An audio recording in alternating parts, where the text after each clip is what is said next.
გამარჯობა, მივესალმებით სუგოპარის მაყურებელს და გადავდივარ პირდაპირ საქმეზე, იმიტომ რომ საქმე მნიშვნელოვანია. ის რაც ახლა უნდა გითხრათ, საკმაოდ მნიშვნელოვანი ინფორმაცია.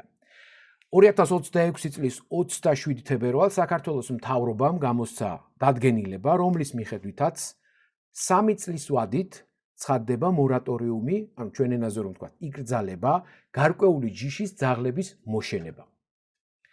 აი რა წერია დადგენილებაში. გამოცხადეს ძაღლების მოშენებაზე მორატორიუმი პოტენციურად მომეტებული რისკის ძაღლის, აგრეთვე სხვა ჯიშის ძაღლის ჰიპერპოპულაციის მართვის მიზნით. და ჩამოთვლილია ჯიშები. ამერიკული პიტბულ ტერიერი, ფილა ბრაზილეირო, სტაფორდშირის ტერიერი, არგენტინული დოგი, ტოსა ინუ, კანე კორსო, სტაფორდშირ ბულ ტერიერი. ასევე ჰასკი, მალამუტი და ლაიკა. კიდევ ერთხელ ვიმეორებ და განსაკუთრებით შეუგნებლებისთვის, რომ ეს დადგენილება გამოსცა საქართველოს მთავრობამ. მე არ გამომიცია.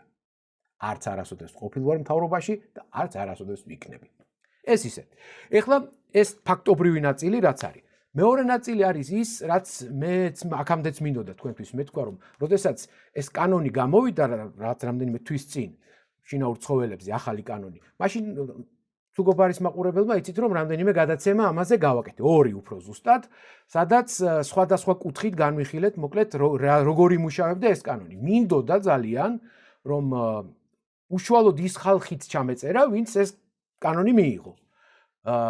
მაია ბითაძეს პარლამენტის გარემოს დაცვის კომიტეტის თავმჯდომარეს მივწერე, უпростоრედ მან თვითონვე დაწერა სუგოპარის გვერდზე რაღაც კომენტარი და იქვე ქვემოთ მივწერე, რომ კარგია, რომ დაგვიკომენტარეთ, სიამოვნებით დაგპატიჟებთ ჩემს მოკრძალებულ არხზე და ჩავწეროთ ის, რაც თქვენ გაქვთ სათქმელი მოსახლეობისთვის და ის, რაც მნიშვნელოვნად მიგაჩნიათ, რომ ხალხმა იცოდეს.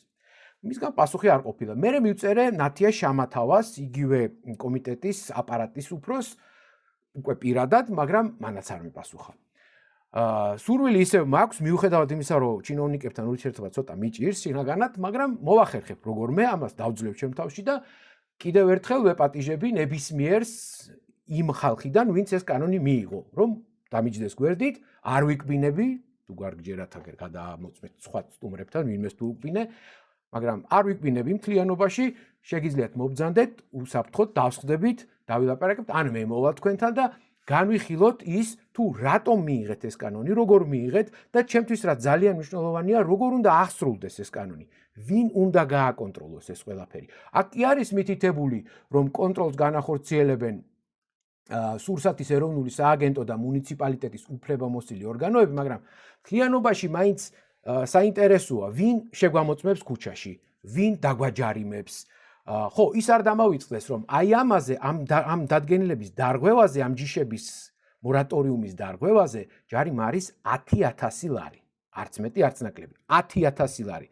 ანუ მარტივად რო ვთქვათ, კანე კორსო თუ ყავს და გაამრავლებ, 10,000 ლარს გადაიხდი. აი ვინ დაგაჯარიმებს, როგორ და რანაირად გააკონტროლებს, ეს უკვე ცალკე საკითხია და ამაზე ამიტომ მინდა ზუსტად ამ ხალხთან ლაპარაკი, მაგრამ მე არ მიმიცდება მათთან ხმა. თუ ვინმეს მიგიწვდებათ, ან თუ თვითონვე ნახავენ ამ ვიდეოს, ჩემი თხოვნაა დამიკავშირდით, ძალიან მარტივია ჩემთან დაკავშირება სუგოპარის არხის მეშვეობით და სიამოვნებით მოვალ, ჩაგწერთ, ვისაუბროთ, გავარკვიოთ ყველაფერი, რაც ხალხმა უნდა იცოდეს. მადლობა ყურადღებისთვის.